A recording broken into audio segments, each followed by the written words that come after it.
President Trump weighing in on Twitter, quote, 3 Republicans and 48 Democrats let the American people down. As I said from the beginning, let Obamacare implode, then deal. Watch. Andy Slavitt is former acting administrator for the Centers for Medicare and Medicaid Services under President Obama.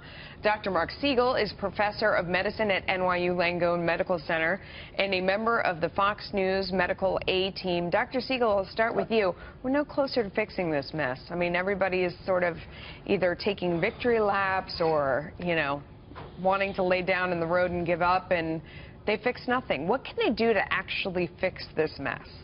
Melissa, I think that they should take a deep breath and start and look at what's actually going on in the doctor's office, because I hear politicians debating this all day long. Andy Slavitt notwithstanding, who's an extremely bright guy that I'm on with. But look, in the doctor's office, as of 2009, we had to do electronic health records, which soaks up all of our time. So FaceTime is down. We don't have any tort reform, so we practice defensively. There's more and more insurance regulations, and we're paid less. Now, the problem is that everybody keeps mixing up the word insurance and health care.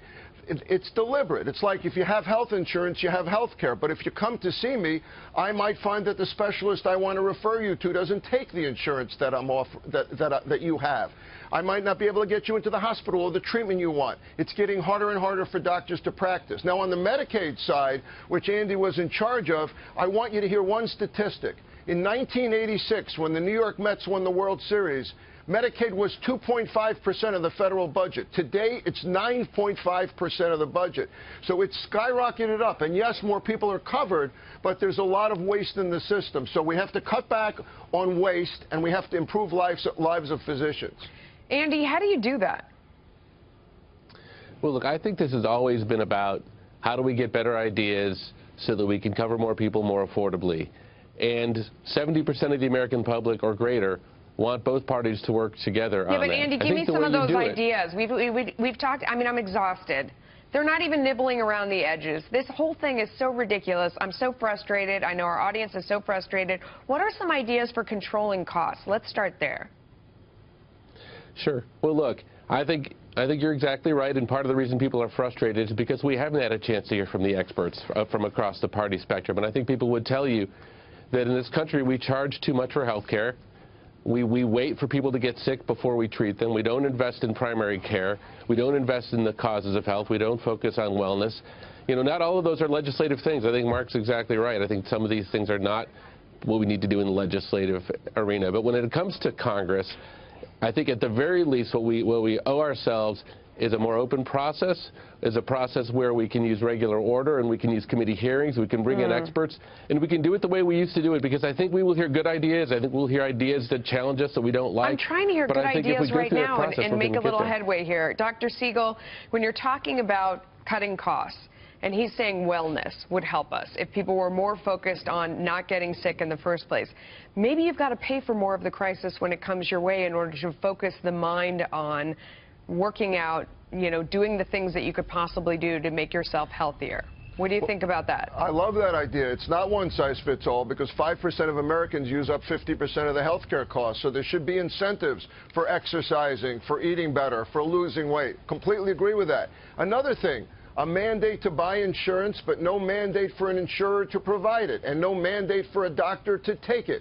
So that's why 6.5 million people took the tax penalty. We don't want to have that kind of a system. That's against the American way. Also, no choice. The one thing the Republicans had right here is, what happened to choice? Coverage for all was initially designed to be catastrophic so that when somebody goes to the hospital, they don't go bankrupt. That's a good place to start with universal coverage, but not this idea of a policy that's overloaded with everything that a lot of people don't need, and it gets more and more costly. Only people who benefit there, Melissa, are insurance companies. So, Andy, if you have 5% of the people that use 50% of the health care and spend 50% of those dollars, does it make sense to isolate these people in one spot? I mean, are they the ones that are really driving up the cost for everyone? And maybe, you know, as taxpayers, we're going to pay for them no matter what, because if they don't have insurance, they're just going to go into the hospital. The hospital's going to take that as a loss, write it off on their taxes. That's all of us paying for it, too. So maybe, I mean, is that one idea? There's like a giant pool of people who use a ton of it? Yeah. Look, I think the point you made is important. We're going to pay for this one way or the other. We can either pay for it when someone comes into the hospital with stage 3 or 4 cancer, can't pay, has to get emergency treatment, and before the ACA, that would amount to about $1,100 in all of our premiums. A better idea is to have as big a risk pool as possible and to defray the cost of one sick person. One sick person in the course of a big risk pool isn't quite as big an issue. But these are you have to remember, we went through a big transition in our country where we changed the compact with the American citizen to say that regardless of their health status and regardless of their income level, we were going to try to get them affordable coverage. We're not there yet. We've made a start. Not even close. Melissa, I love it. We are a lot closer than we ever were. We are a lot closer than we've ever been before. No, we're not. We're further. Dr. Siegel, let me ask you, hang on. Let me ask you this. I mean, the problem is we say we're going to pay for it no matter what, but we've put the government in charge of that. And the government is the most wasteful body. They're the worst ones at allocating resources. It's not their money, so they don't care about waste, fraud, and abuse. The whole problem is we put someone in charge of this system, even if you accept that we're going to all pay for everybody else no matter what, or taxpayers are going to pay for it. The person running the piggy bank is an idiot. There's no question about that. And the government has many, many examples, starting with the Pony Express, of how they can't seem to get it right for the large amount of people. Why do you think you have FedEx? Because of the post office.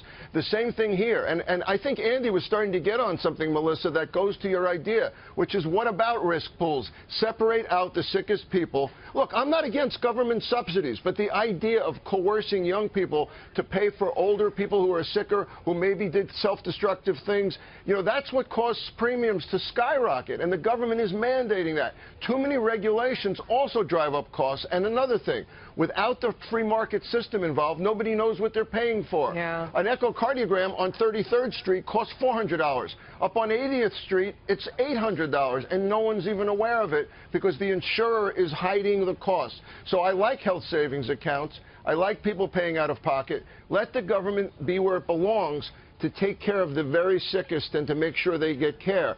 That also occurs, one last thing, in the federally subsidized clinics. Those are fine. The safety net is already there to take care of the sickest. But don't make our young, healthy people pay for everyone. We got to go. Thanks to both of you. You're good sports. I appreciate it.